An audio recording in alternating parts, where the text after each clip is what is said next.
যখন বাবার সাথে দোকানে যায়, বাবার পকেটে টাকা আছে না না আছে এটা কি খেয়াল করে গো? হ্যাঁ, ওর এইটা লাগবো, এইটা ওর দুনিয়ার বেবা কি লাগবো, এখন বাবার পকেটে টাকা আছে না না আছে এটা কিন্তু ভুলাপান বুঝে না। তা আমি শিষ্য, আমি হয়েছি সেই ভুলাপান। কেন আপনার পকেটে টাকা আছে না না আছে সেটা তো আমি জানি না। তা আপনার যা আছে আপনি তাই তো আমার দিবেন কি? এতে তো আমি কোনো কথা বলি কিনা আপনি এটা দেখেন। আমি আগেও বলছি আমার কোনো কথা নাই, এখনো বলবো আমার কোনো কথা নাই। আমার দয়াল আমাকে যা বলছে আলহামদুলিল্লাহ নাকি? হ্যাঁ, যে কইছে যে কিন্তু দয়াল কয়টা কথা কইছে আপনারা আজকে খেয়াল করবেন, আমি খালি ধর্মু। আচ্ছা, এই যে গুরু সম্বন্ধে যে আমাদেরকে বুঝাইলেন, গুরু কি মানুষ? হ্যাঁ, আল্লাহ জবানটা খুইলা দেওয়া গো, তাইলে হে আবার সাজা হয় কিবা করে? গুরু যদি বিশ্ব ব্রহ্মাণ্ডের গুরু হয়, তাহলে আবার এই যে আপনারা সাজা গুরু পান কনে? এই যে আপনারা যে কন সাজা গুরু আর হয়েছে কামেল গুরু, এটা টাউডামি। কিছু কিছু বিশ্বাস আছে এই বাটপার রাই এই কথা কইয়া ভক্ত বানাবার লেগে এই কথা কয়। এই যে মিডিয়ার সামনে আমি কইলাম, এটা নিয়ে জানে বাংলাদেশে যত বাউল আছে বিশ্বাস আছে আমার সব বিরুদ্ধে কথা কয় জানো। কিছু কিছু টাউট আছে, এই টাউটরা সাধারণ মানুষকে এই কথা বুঝাইয়া ওরা ওই যে ভক্ত বানাইয়া দরবার বড় করবো, যে মহিষ আর 10টা যাইব, এইরকম চিন্তা ভাবনা। গুরু হয়েছে আল্লাহ, তাই যদি হয় সে আবার সাজা হয় নাকি? কি মানুষের কথাই কোনদিন কেউ গুরু হয়? ওইখান থেকে হুকুম না থাকলে, কথাগুলা কিন্তু আমার না, কথাগুলা আমার গুরু, আমার বাচ্চে, আমি গুরু তাই। আমি যদিও পালাই গুরু না, কিন্তু গুরু পদের একজন মানুষ আমি বলি, আবার 44 নম্বর খেলাফতের খলিফা আমি। তাইলে সাজা গুরু, আবার গুরু সাজা হয় কেমনে? গুরু সে গুরুই। ভক্তর ভিতরে যদি ভক্তির জোর না থাকে, তার কাছে কোনো গুরুই কামেল না। কি? আর আমি যদি মনে করি আমার গুরু সব পারে, গুরু সব পারে না, ভুল কইতাছি গ? আর একটা কথা শুনলাম দয়ালের মুখে, মা সীতারে রাবণ অপহরণ করে নিয়ে যায়, হনুমান যে বাঁচেন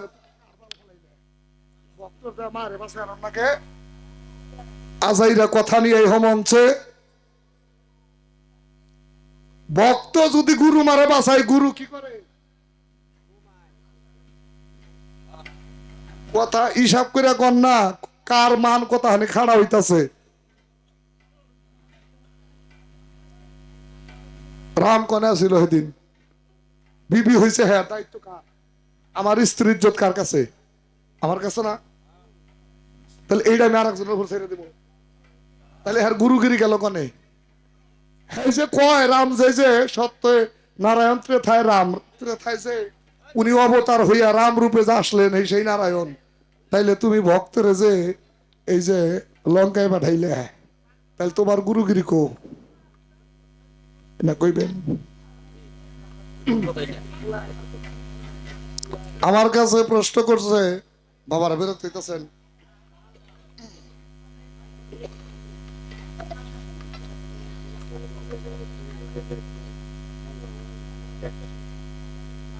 আমার কাছে জিজ্ঞাসা করছে, কয় 1,03,64 কার? আমাকে আব্বা ফকিরা বড়ুকে গান গাইছে, সারা জীবন শুনছি 304 কার। কি? হ্যাঁ, 304 কার, 104 কার? আচ্ছা, যার যেরকম মত বলছে। এই কারের আগে দয়াল আমার কর্ম করাইছে, আমি কর্ম করছি, সে আমার একটা পুরস্কার দিছিল, সেইটা আমার সাথে এখন আছে নাকি? এখন যতগুলো যত বড় আল্লাহর ওলি থাকেন, আমি একটা পোস্ট করবো সবাই রে। আচ্ছা, আপনি গো মায়ের কোলে যখন আপনারা 1 বছর আছিলেন, মনে আছে না কি করছেন? হ্যাঁ, কি গো বিশ্বাস, কথা কই না কে? যখন মায়ের কোলে 1 বছর বয়স ছিল, কি করছেন মনে আছে হাতেম বিশ্বাস? তাইলে তুমি কার তুমি দুনিয়ায় কি করছো সেটাই মনে নাই? তুমি শিশ ভক্তরে জিজ্ঞাসা করো, ও তাহানি কহালি তো আমি গুরু হইতাম না, ভুল কইতাছি? তারপরে কমুনা তো তা না, আপনারাকে সাত করে নই, কারণ গুরুরে তো ভক্ত ছাড়া কেউ জাত করে আর না, কারণ হে যে জাত হেটার প্রমাণ তো আমি। এই জন্যই তো খেলাই তো হয় ভক্তের নাকি গুরুর, শিষ্যের নাকি কোনো খেলা আছে নাকি? ওইসে বোলাহান আমি 3 বছরের একটা ছেড়ে যদি কই আমি তারা ভালোবাসি, মায়ের কাছে কয়ে দিব, কয় দেওয়া ওই যে শফিক সরকার বলে আমার ভালোবাসে, ভালোবাসা কেউ বুঝেই না কি? আর একটা যদি 20 বছর ছেড়ে কই যদি ভালো লাগে তাহলে এটা হাসি দিব, আর যদি রাজি না থাকে কয় খবরদার এই কথা কলার কোনোদিন, কারণ ও বুঝে ভালোবাসার মানে কি। তো শিষ্য তো এগুলা বুঝে না, হ্যাঁ কইব কি? ভক্ত যে হ্যাঁ তো গুরুর কি জানে? তাই তো খেলা হয় ভক্তের সাথে, গুরুর খেলাই ভক্তের সাথে। দয়াল আমাকে বুঝাইলেন গুরুর কাছে নামাজ শিখতে হয়, রোজা শিখতে হয়। দয়াল আজকে আপনি আমাদেরকে বুঝাইবেন। সারা জীবন শুনলাম মুর্শিদের দরবার, আরে আল্লাহ জবানটা খুইলা দিছে বেকেরি, আসবি না কয়ে দিলাম জাহিদুল। তাহলে ভক্তের কাবা ঘর যদি গুরুর দরবার হয়, পিসাব কোন জানি গো? যদি ভক্তের কাবা ঘর গুরুর দরবার হয়, আমি তো 5-6 বার আল্লাহ করাইছে করছি, তাহলে আমি দেখছি ওয়াজ করবার গেলে এহেরাম বান্ধন লাগে। এহেরাম মানে 2টা পোশাক, সাদা কাপড় সিলাইবিহীন পরিতে হয়, সেটাকে এহেরাম বলা হয়। তার পূর্বে গোসল কইরা পাক শাক হইয়া ওই কাপড় 2টা পরিধান করতে হয়। এগুলা কিন্তু হজের ওয়াজিব, হজের 6টা ওয়াজিব আছে। সেইখান থেকে কি করতে হয়? কাবা ঘরে যাইতে হয়, কাবা ঘরে যাইয়া 7টা পাক দিতে হয়।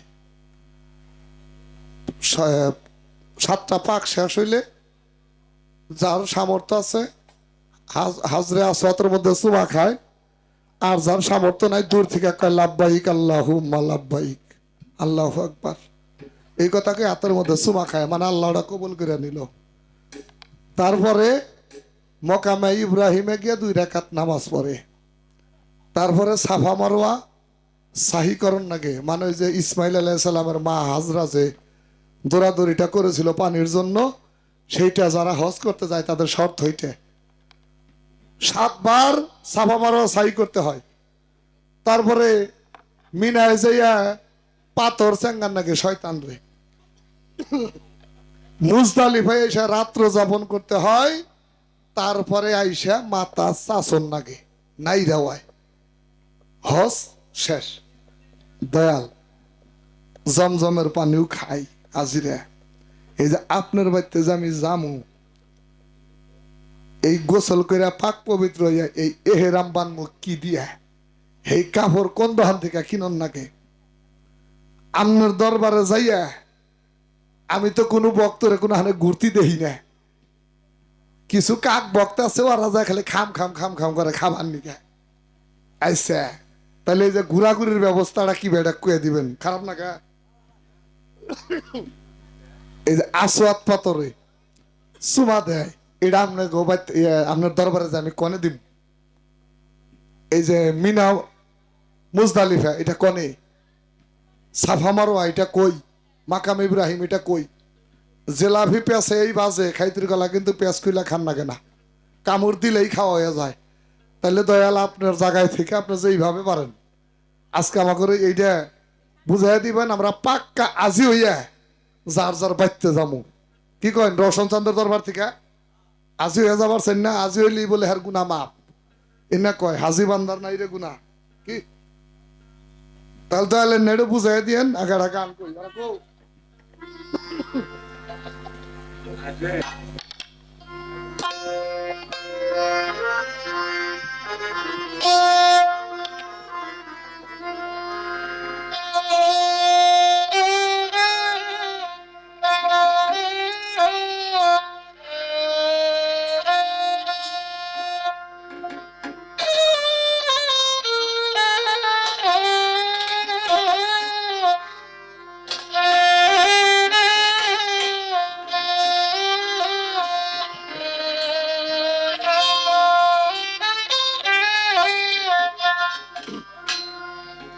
ভক্ত যেহেতু দয়ালে বানিয়ে নিছে আর জাইরামি করার কায়দা নাই, এখন নম্র ভদ্রতা দেখান না কোথায় না হাতেন চান নইলে মোর সাকি আব্বাচ্চান আমার এমনই ও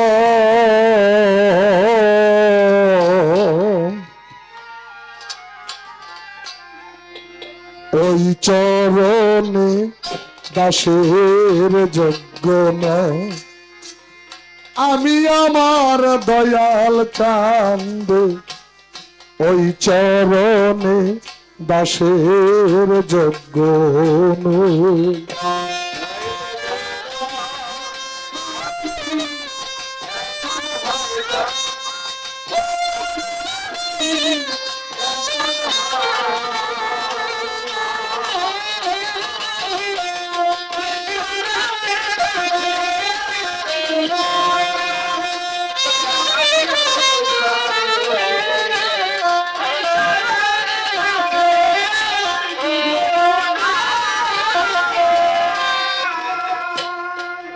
দয়ালো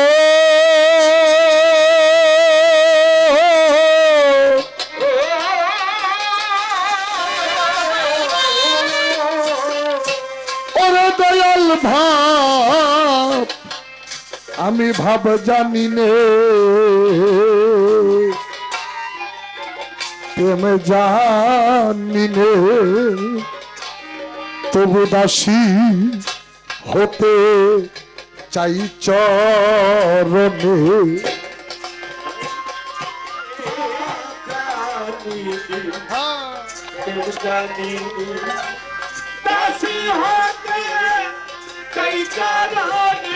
দয়াল আমি ভাব ভাবে জানি নে প্রেম জানি নে দাসী হতে চাই চরণে ভাব দিয়ে ভাব রাখিলে মনে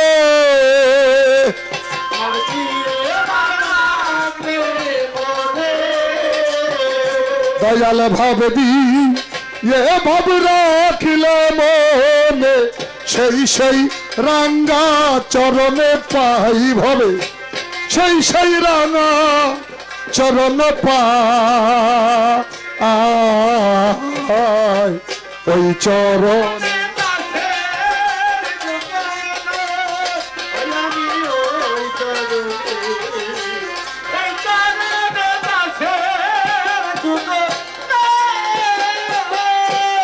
দয়ালো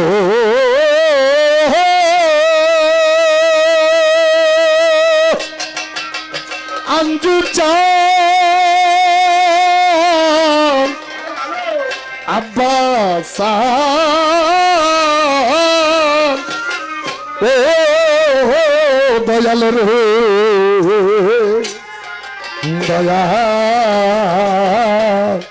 দয়াল আমার ওরে তুমি নিজ তোমার নিজ গুণে পদার বিন্দু দান যদি সাই দিন বন্ধু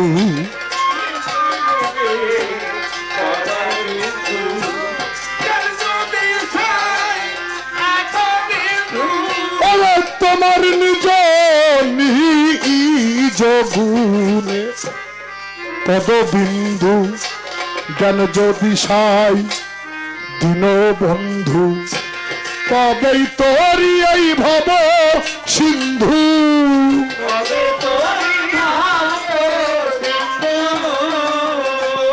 দয়াল তবে তোরি ভব সিন্ধু নইলে না দেখি উপায় আমার নইলে না দেখি উপায় ওই চরণ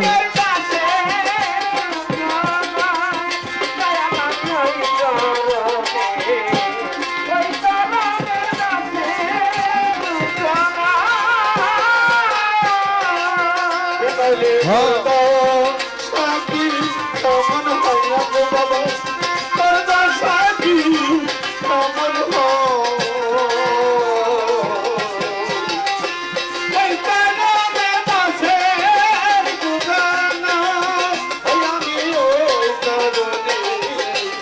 ওই কারণে দাসের গুণানা বাবা এই জড় জগতের মধ্যে একটা ভক্ত যত কিছুই জানুক, একটা ভক্ত যত বড়ই হোক, তার মুখের কথা আমি যে আমার দয়ালের ভক্ত